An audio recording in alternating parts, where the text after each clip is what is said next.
দেখো, আমি বিভিন্ন রকম সিকোয়েন্স মেনটেন করে পড়াবো না। আমি বিভিন্ন রকম জায়গা থেকে বিভিন্ন রকম মেনটেন করে পড়িয়ে দেবো, কারণ হচ্ছে তাহলে মনে থাকবে। আসলে আমি জানি সবাই ইতিহাস জানো, কিন্তু মনে থাকে না। ওই জন্য জাস্ট একবার কুইক রিভিশন, সামনে ডাব্লিউএসএস পরীক্ষা আছে, কুইক রিভিশনের জন্য একটা আমি মোটামুটিভাবে একরকমভাবে পড়েই চলে যাচ্ছি।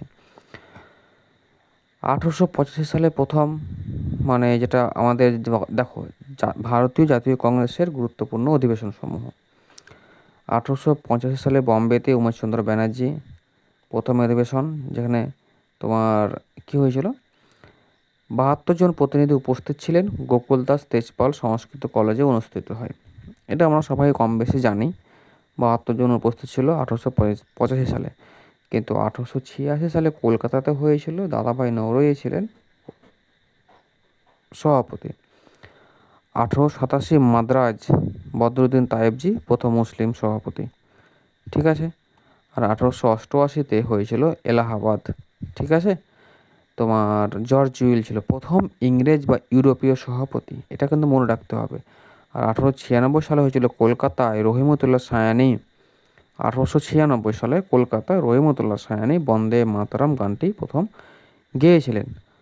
আর 1905 সালে যে বেনারসে হয়েছিল গোপাল কৃষ্ণ গোখলে, তাহলে প্রশ্ন আসতে পারে যে 1905 সালে বা গোপাল কৃষ্ণ গোখলে কত সালে জাতীয় কংগ্রেস সভাপতি হন? 1905 সালে। কোন অধিবেশনে? বেনারসে। 1906-এ কলকাতা অধিবেশন।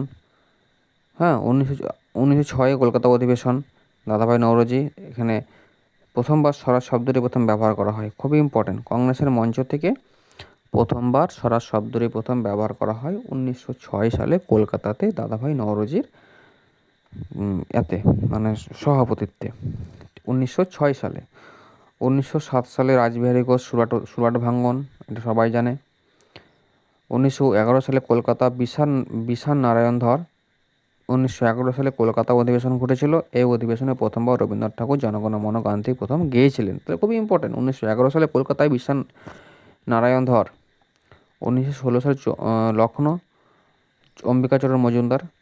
এখানে এই অম্বিকাচরণ মজুমদার লখনৌতে 1916 সালে যখন দাঁড়িয়েছিলেন, হ্যাঁ, তখন তিনি মুসলিম লীগের সাথে ঐতিহাসিক লখনৌ চুক্তি স্বাক্ষর করেছিলেন, এবং এই সময়তে নরমপন্থী ও চরমপন্থীদের পুনর্মিলন ঘটেছিল। আর 1917 সালে কলকাতাতে অ্যানি বেসান্ত কংগ্রেসের প্রথম মহিলা সভাপতি, খুবই ইম্পর্ট্যান্ট। হ্যাঁ, 1917 সালে কলকাতায়। 1917-র কলকাতা অধিবেশনে 1924 সালে বেলগাঁও মহাত্মা গান্ধী, একটাই অধিবেশন যেখানে মহাত্মা গান্ধী সভাপতিত্ব করেছিলেন। 25-এ কানপুর সরোজিনী নাইডু। যদি বলা হয় ভারতের, তাহলে কিন্তু হবে আমাদের সরোজিনী নাইডু, 1925 কানপুর থেকে। কিন্তু যদি বলা হয় কংগ্রেসের প্রথম মহিলা সভাপতি, তখন হবে অ্যানি বেসান্ত, 1917 সালে কলকাতাতে দাঁড়িয়েছিল। ঠিক আছে। আচ্ছা, তবে দেখো 1929 সালে লাহোরে কে দাঁড়িয়েছিল? জওহরলাল নেহেরু। এটা ঐতিহাসিক পূর্ণ স্বরাজের প্রস্তাব গ্রহণ করা হয়, এবং 26শে জানুয়ারি স্বাধীনতা দিবস হিসাবে পালন করা হয়। মানে এই অধিবেশনের মূল বক্তব্য ছিল এটাই, পূর্ণ স্বরাজের প্রস্তাব গ্রহণ করা হয়, এবং 26শে জানুয়ারি স্বাধীনতা দিবসের সিদ্ধান্ত পালন করা হয়। কত সালে? 1929 লাহোর, যেখানে জওহরলাল নেহেরু সভাপতিত্ব করেছিলেন। হ্যাঁ, আর 1931 সালে করাচি সর্দার বল্লভভাই প্যাটেল, এখানে এই অধিবেশনে মৌলিক অধিকার এবং জাতীয় মৌলিক অধিকারের কথা বলা হয়েছিল। এটা মনে রাখবা। 1937 সালে ফৈজপুর, জওহরলাল নেহেরু। এটি একমাত্র কংগ্রেসের অধিবেশন যেটা গ্রামে হয়েছিল। আর 1978 সালে হরিপুরা, এখানে সুভাষচন্দ্র বসু মানে সভাপতিত্ব করেছিলেন। জওহরলাল নেহেরুর অধীনে ন্যাশনাল প্ল্যানিং কমিটি গঠন করা হয় 1938 সালে, জওহরলাল নেহেরুর অধীনে।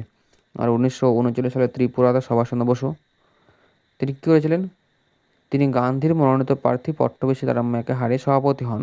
পরে পদত্যাগ করলে রাজেন্দ্র প্রসাদ সভাপতি হন। আর 1946 মিরাটে জে.বি. কৃপালানি, ভারতের স্বাধীন হওয়ার পর ইনিই ছিলেন কংগ্রেস সভাপতি। তাহলে 1946 সালে মিরাটে, হ্যাঁ, ভারতের স্বাধীন হওয়ার সময় ভারতের জাতীয় কংগ্রেস সভাপতি কে ছিলেন? এটা কিন্তু কোয়েশ্চেনে প্রায়ই আসতে দেখা যায়। ঠিক আছে। তো এটাই ছিল তোমাদের বক্তব্য। তোমাদের আর সেরকমভাবে এখানে কিছু নাই। এই কটা করলেই তোমাদের মোটামুটিভাবে একরকমভাবে করা যাবে, ঠিক আছে? তো এতক্ষণ পর্যন্তই। হ্যাঁ, শুধুমাত্র এখানে একটা মনে রাখবা যে স্বরাজ কোথায় কখন হয়েছিল। 1906-এর কলকাতা দাদাভাই নওরোজি কংগ্রেসের মঞ্চ থেকে প্রথম স্বরাজ শব্দটাই ব্যবহার হয়। কোথায়? 1906 সালে কলকাতা অধিবেশনে দাদাভাই নওরোজি। এটা ইম্পর্টেন্ট, ঠিক আছে? তো এটাই পড়ো, বাকি 5 মিনিট সেশন আমাদের কমপ্লিট হয়ে গেল।